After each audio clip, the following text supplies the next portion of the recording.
sa mga naghanap dyan na malamig na gusto niya pa talaga na malamig na gimmick, Come to the studio. Aba, dito na lang kayo. Hindi nyo na kailangan pa bumiyahe na malayo papuntang Baguio. Ilang oras lang mula dito sa Metro Manila, may cool pasyalan na mapapasuot talaga kayo ng jacket. Yan ang Tagaytay, kung saan marami ang super enjoy sa pamamasyal. Kasama dyan sina Tony Pet, Monica at Arn, na ginaw sa kanilang pagtambay sa Tagaytay. Oh. Good morning, guys! Kasing lamig ba dyan? Ulan-ulan.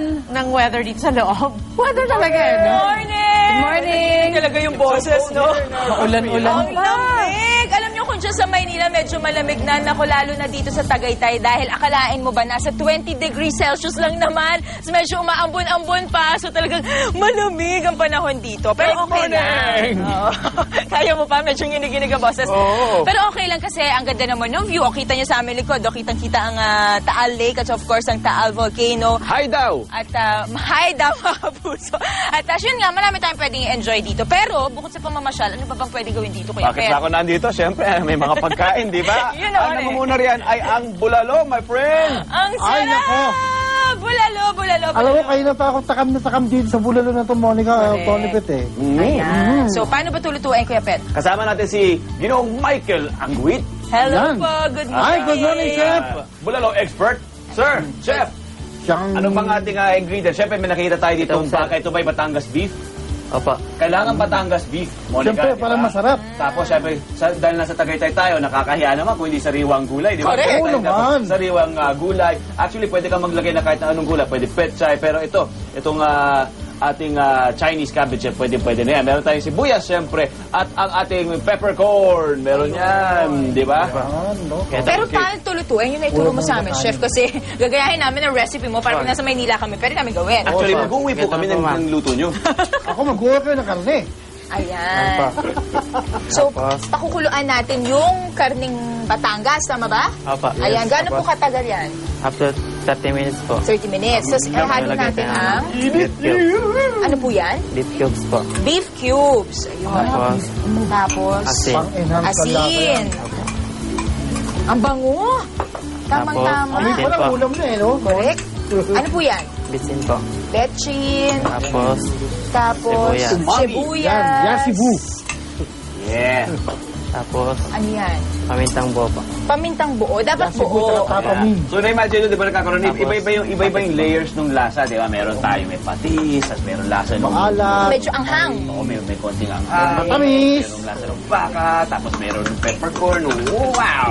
Halo-halo lang. For 30 minutes yan, Chef. Oh, pero meron tayong ma'am, Ganun lang siya. After 30 minutes, okay na siya. Opo. Ganun lang pala kasimple.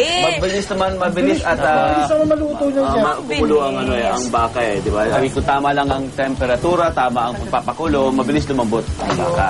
Tapos yung gulay natin, huli na nating ilalagay. Oo, kasi syempre, mabilis huli siyang naman. maano eh, maluto. Yeah! Huli yan.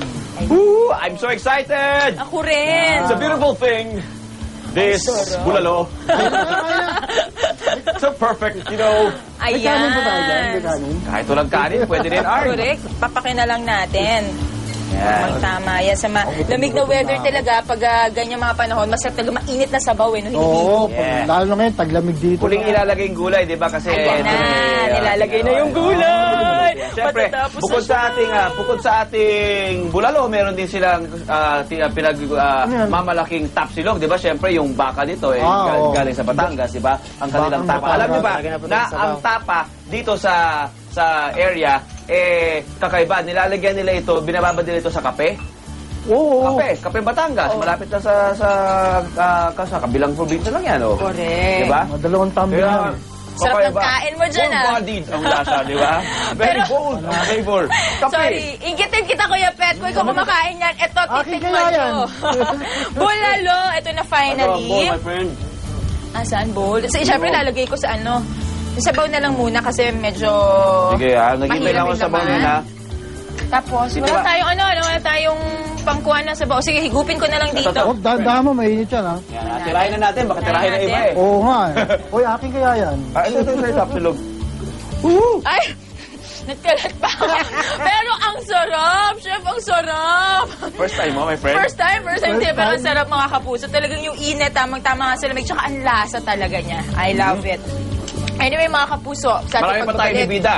dito sa area, di ba? Merong zipline, merong horseback riding, lahat yan, di ba? Pamari natin puntahan At dito mamaya sa natin Tagaytay. yan. Di ba? Mamaya yan, Malamig mga at puso. that. Okay? Yun. Salamat, sir. Salamat, chef. Thank you, Chef. Chef. Okay, happy eating. Magbabalik ang unang... Ibe! Yeah. Ayun na!